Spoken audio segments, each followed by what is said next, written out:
I wake up to the same sound every morning, the slow creak of my bed frame as I sit up, followed by the dull chime of my phone's alarm.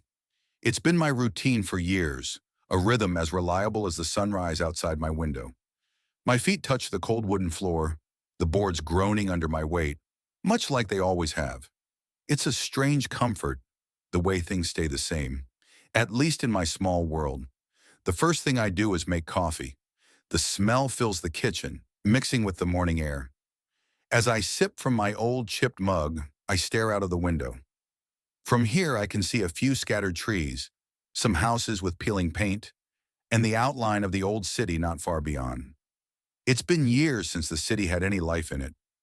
The streets are mostly empty now, the shops closed, buildings covered in graffiti. But there's something about it that calls to me every day, pulling me out of my quiet apartment and into its silent streets. I put on my coat, a faded brown one that's seen better days, and pull my hat low over my head. The mornings are cold this time of year, and the breeze from the city feels sharper as the days grow shorter. The same street, the same walk. It's all I know. I lock the door behind me, a habit, even though no one really comes around here anymore. The lock clicks, and I step into the morning.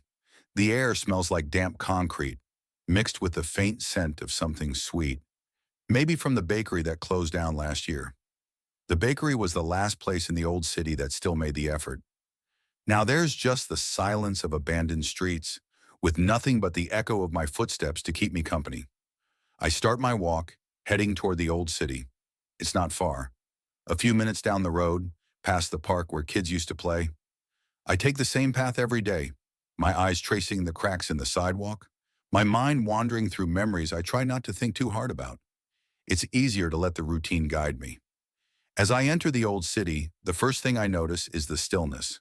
The streets are wide and empty, the buildings on either side standing tall but worn, like forgotten sentinels guarding a memory. I used to know every corner of this place back when it was alive. Now it's like walking through a ghost of its former self. The first stop is always the same. I walk past the cafe on the corner, or rather, what used to be a cafe.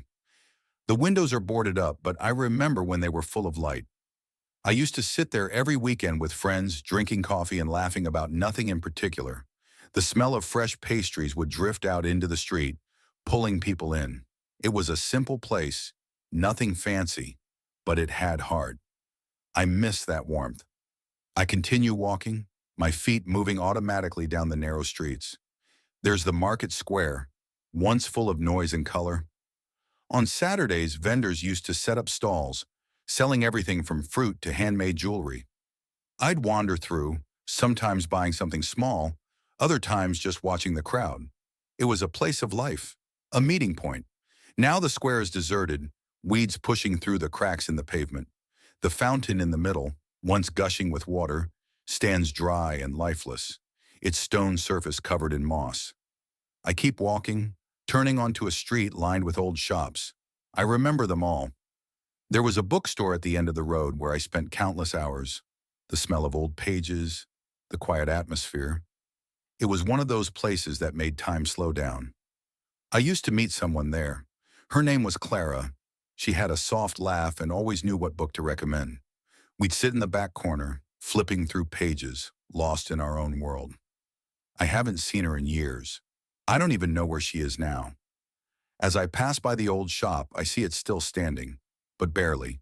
The windows are cracked, and the sign above the door is faded, the letters almost illegible. I pause for a moment, staring at the place where so many afternoons were spent.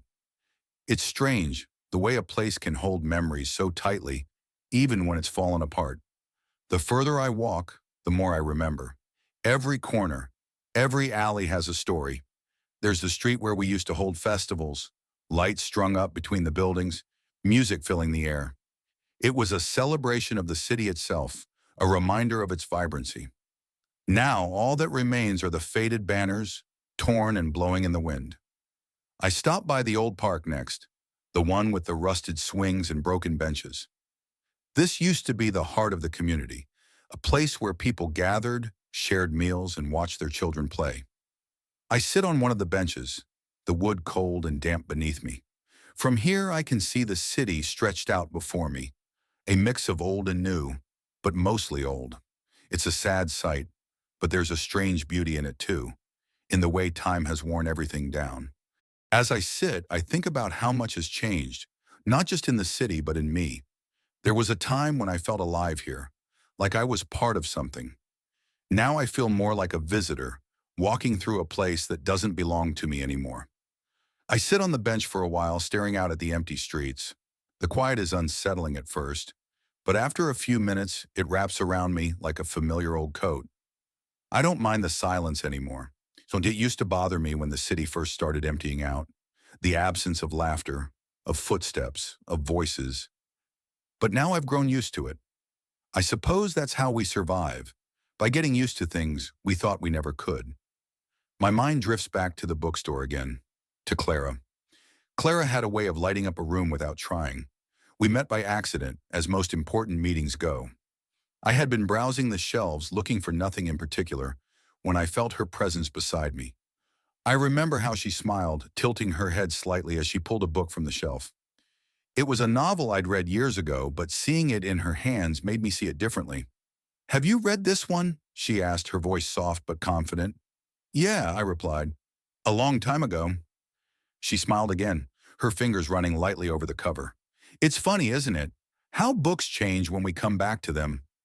I hadn't thought about it that way before, but she was right. We ended up talking for hours that day, sitting on the worn leather chairs in the back of the shop. It became a routine.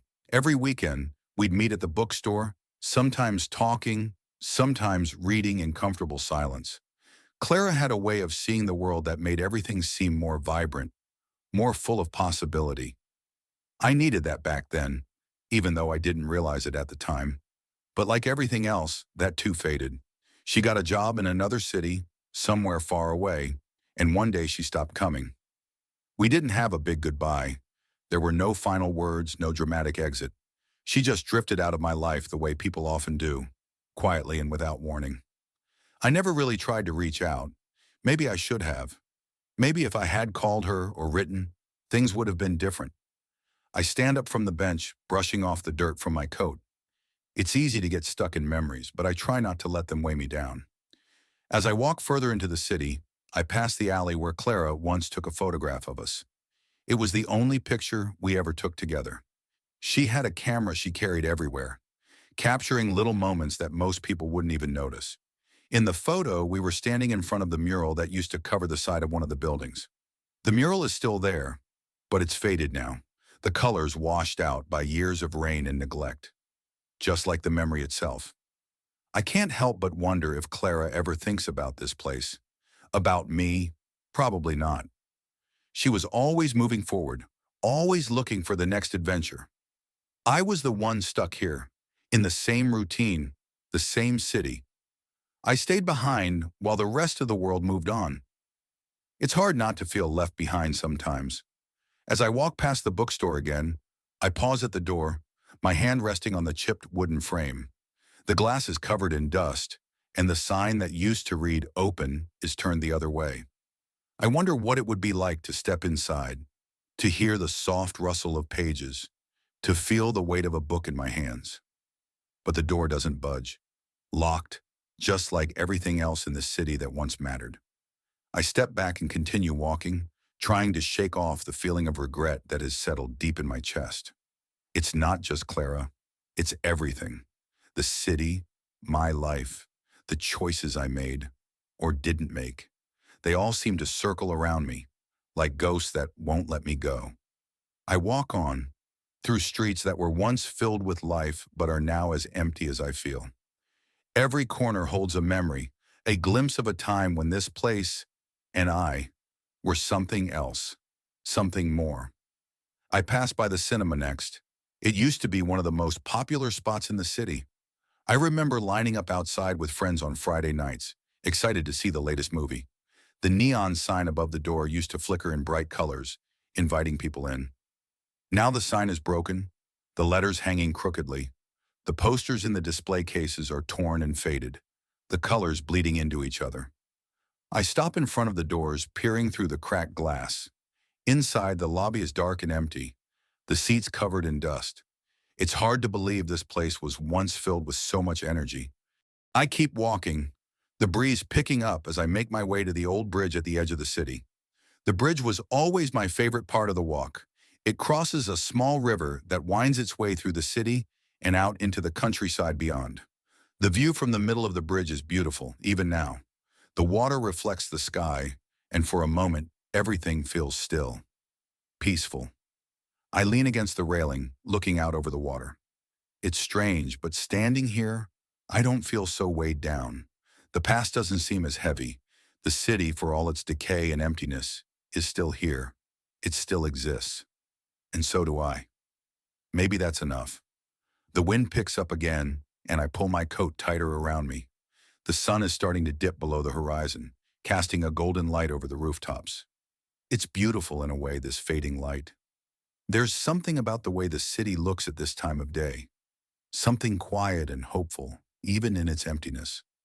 I turn away from the bridge and start walking back home. The streets are still silent, the buildings still broken, but somehow it doesn't feel as lonely. There's something comforting in the routine, in knowing that I'll walk these streets again tomorrow, and the day after that. The city may be fading, but it's still here, and so am I.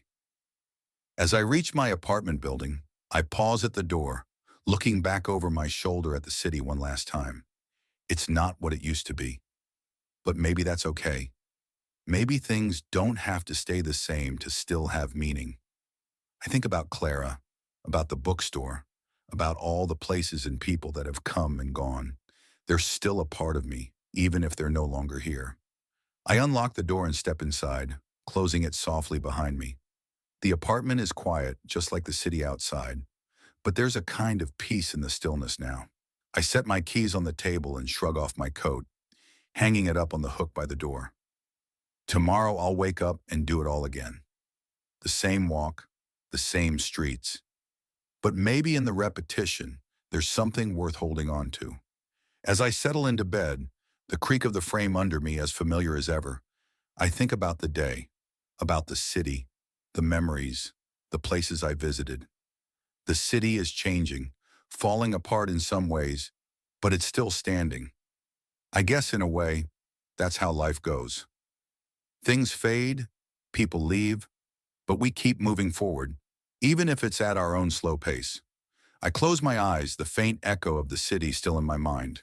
Tomorrow will be another day, another walk, another routine, and maybe, just maybe, that's enough.